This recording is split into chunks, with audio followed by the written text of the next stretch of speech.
আসসালামু আলাইকুম ভিউয়ার্স, আশা করি আপনারা সবাই ভালো আছেন। আলহামদুলিল্লাহ আমরা সবাই ভালো আছি।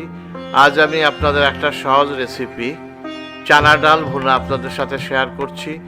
আশা করি আপনাদের ভালো লাগবে। ইনগ্রেডিয়েন্টগুলো আমি ডেসক্রিপশন বক্সে দিয়ে দিয়েছি, আপনারা দেখে নেবেন। চলুন আমরা রান্নাটা শুরু করি। এখন আমরা একটি পাত্রে চানা ডাল নিলাম, সাথে সামান্য একটু লবণ দিলাম, একটু হলুদ গুঁড়া দিলাম এবং সামান্য পানি দিলাম। এখন আমরা ভালো করে এগুলো মিশিয়ে নিলাম।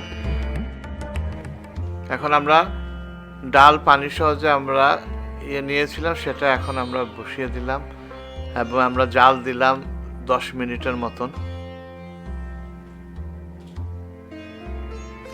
তারপর আমরা এটার সাথে যে মুগ ডাল নিয়েছিলাম এবং ভিজিয়ে রেখেছিলাম সেই মুগ ডালগুলো এটার সাথে দিয়ে দিলাম। এখন অন্য একটি কড়াইতে আমরা তেল দিলাম।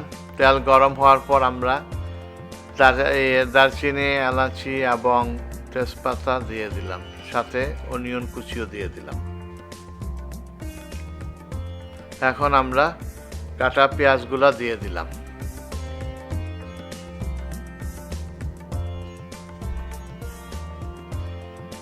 আমরা আরেকটা ব্লেন্ডারে আমরা 4টা টমেটো ছোলা তুলে নিয়েছিলাম, এখন আমরা এটা ব্লেন্ড করে নিচ্ছি।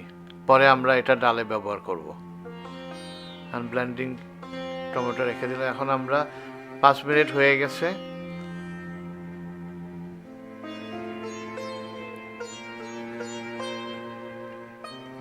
এখন আমরা আদা রসুনের যে পেস্ট ছিল সেটা দিয়ে দিলাম। বাকি মশলা যে নিয়েছিলাম আমরা সব মশলাগুলা একে একে দিয়ে দিচ্ছি।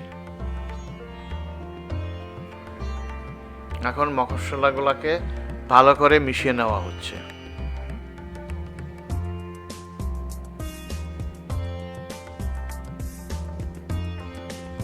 সামান্য গরম পানি দিলাম যাতে মশলাগুলা জ্বলে না যায়।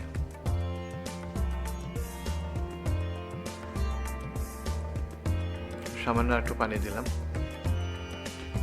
এখন ভালো করে সবগুলিকে মিশিয়ে নেওয়া হচ্ছে।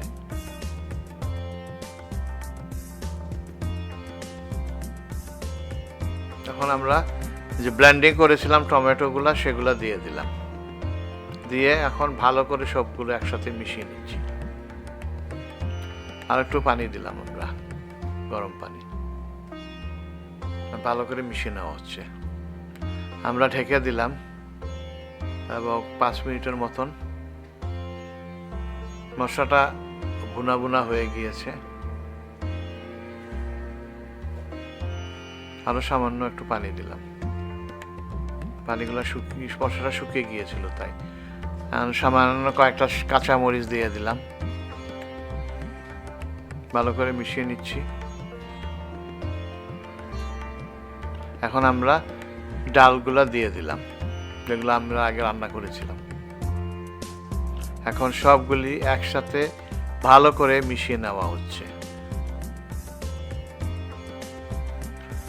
সামান্য পরিমাণ ধনিয়া পাতা কেটে নিয়েছিলাম সেগুলো ছিটিয়ে দিলাম। আর একটু পানি দিলাম।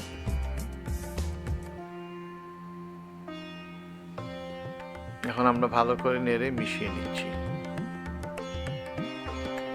একটু পানি দিয়ে আমরা আর একটু রান্না করব। এখন আমরা ঢেকে রাখলাম আরো 5 মিনিট। এখন আমাদের ডালটা হয়ে গিয়েছে। যদি রেসিপিটিতে আপনাদের ভালো লাগে তাইলে লাইক দিবেন, শেয়ার করবেন, আপনাদের মূল্যবান কমেন্ট দিবেন, আমাদের চ্যানেলটা সাবস্ক্রাইব করবেন। যারা করছেন তাদের অনেক অনেক ধন্যবাদ।